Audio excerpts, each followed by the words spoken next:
আসসালামু আলাইকুম আপু এবং ভাইয়ারা। আজকে আমি একটু গরুর মাংসের রেসিপি দেখাচ্ছি।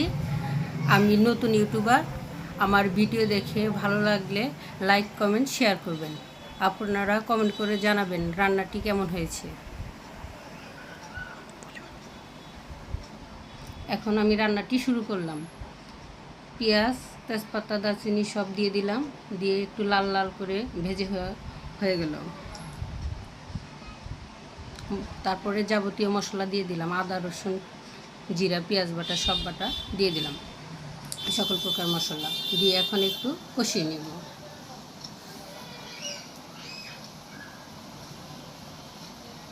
এখন মশলাটা কষানো হয়ে গেলে মাংসটা দিয়ে দিব। মশলাটা কিছুক্ষণ কষিয়ে নিই।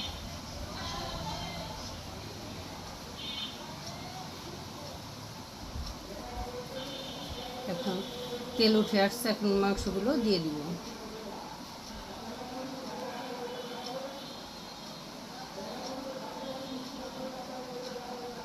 এখন কিছুক্ষণ মাংসগুলো ভালোভাবে নেড়েচেড়ে কষিয়ে নিব।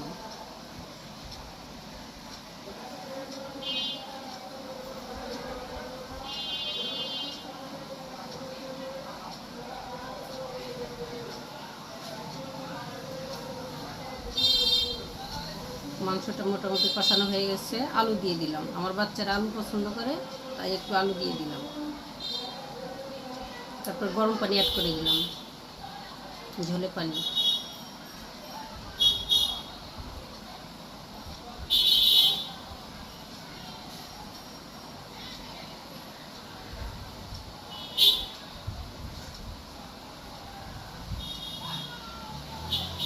রান্নাটা মোটামুটি শেষ হয়ে আসছে।